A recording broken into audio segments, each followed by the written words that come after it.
EPAWA meteorologist Bobby Marchich here with your outlook for the weekend of March 15th and 16th, 2025. It is Saturday, and we have a cloudy day today, or mostly cloudy day today, ahead of our next system, which is going to come through on Sunday. We do have some morning fog that's going to be taking place today, but then we'll have some mostly cloudy skies this afternoon, more clouds than sun. Temperatures are going to be on the milder side, kind of like yesterday, 56 to 62 is the temperature spread as you see above me here in the video. And then tomorrow we have temperatures in the mid to upper 60s, some areas reaching 70 in our southeastern areas ahead of this frontal boundary. So this frontal boundary is going to be moving toward the region here on Sunday. Can't rule out that we have a stray shower overnight in a few spots, just a light drizzle or very light shower, and that's it. But the bulk of this is going to come through during the afternoon and evening on Sunday. Not a tremendous amount of rain with this, but there is a severe weather threat with this. But there's also going to be ahead of this line a southerly wind flow. So that southerly wind flow ahead of this is going to be quite windy on Sunday, even though it's just going to be cloudy and dry for most of the day. We'll have that strong southerly wind flow ahead of any severe threat later in the day. Here is that severe threat from the Storm Prediction Center, and it looks like this, where you have the slight risk for severe weather that is off to the south here, our southern areas basically.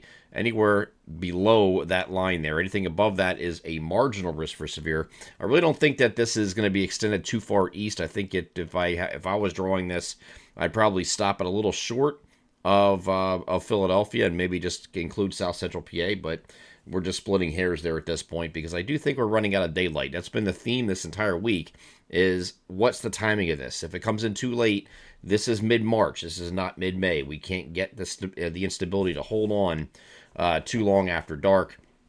In the late spring and summer, no problem at all when the higher dew points are there.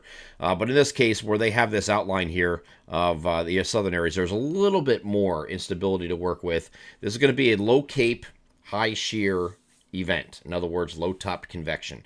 And you can still get some gusty winds with that, even in areas that is not too impressive on the radar. And here is that simulated radar that I'm talking about. This is during the day on Saturday. Nothing going on during the day, so just mostly cloudy. And if you have anything to do then you're trying to decide between either weekend day to get something done outdoors or get any projects done or anything like that, since spring is starting, we got to start thinking about that.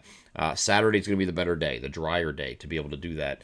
Once we get into Saturday night, again, it could be a isolated shower or stray shower in a few spots overnight. This might be some spotty drizzle too. Some areas of fog are possible overnight as well.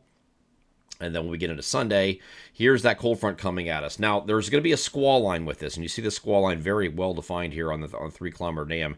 Out ahead of that, there's going to be some strong gusty winds with that. But before that, you're already getting into these winds that are going to be pretty synoptically driven, pretty high. Okay, and here's what the winds look like here on Sunday. This is before any squall line comes in here, and you got some wind gusts. This only goes through 4 p.m. before the squall line hits, and you already have wind gusts that are going to be very commonly 35 to 45 miles per hour during the day here on Sunday. So it's going to be quite windy.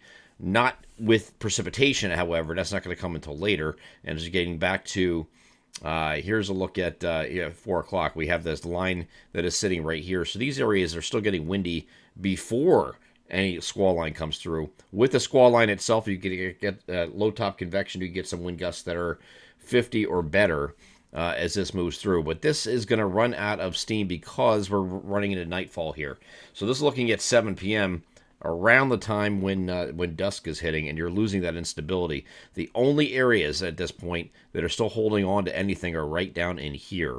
Okay, so those areas right in there, I think, have the best chance to see severe weather. Further north, it just turns into synoptic rain showers at this point, and then continues into New Jersey. This is just rainfall at this point, maybe some embedded thunder, but not really much in the way of severe weather. So I don't want anybody to focus on the severe weather part of it, because prior to the front even getting there, you're going to be windy all day, and that's where, if you have any outages here on power outages here on Sunday, it's probably going to be from what happens before the precipitation even gets in.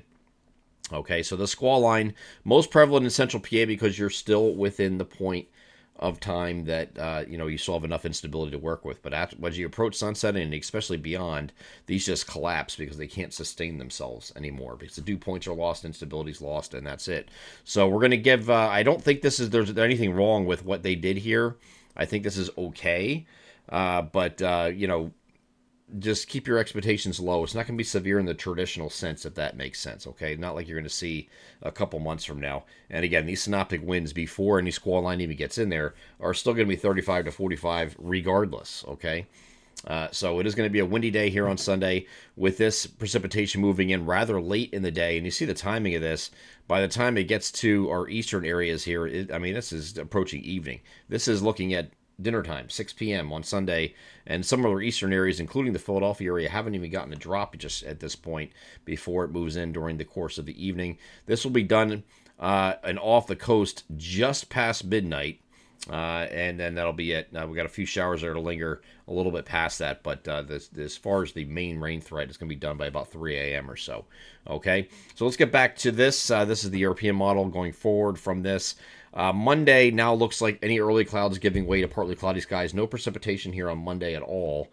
And temperatures will be cooler. So again, you see above me 65 to 70 on Sunday. On Monday, we're going to be in the low to mid 50s. So it's going to be quite a difference in temperatures. But as has been the case over the past week to 10 days, you get a cool shot that comes in behind a cold front. We go right back to warmer temperatures, and you're going to see that already on Tuesday, with temperatures getting back well into the 60s, and then regular run at 70 degrees here on Wednesday. There's the middle of the week here, with partly to mostly sunny skies both Tuesday and Wednesday. If you're going to play hooky next week to go schedule a golf outing or something, Tuesday or Wednesday, either one are fine. I would say, and the winds are going to be cooperative as well, so it won't be too bad at all. And then once we get to Thursday, we're going to have a cold front come through later in the day with a few showers. This doesn't look like it's going to be as impressive with the storm part of it, but there could be some late day showers with this as this moves through. And then we have some pretty chilly temperatures coming in on Friday, with temperatures getting back out, getting stuck in the 40s for highs. Again, just probably a singular day before we start rebounding again into next weekend. But we have another cool shot behind this front on Thursday, and then we'll have temperatures start to rebound over the weekend. Next weekend, at least back to normal, if not slightly above. I'm EPA meteorologist Bobby Martich. That is your outlook for this weekend, March 15th and 16th, 2025. Have a great Saturday and Sunday.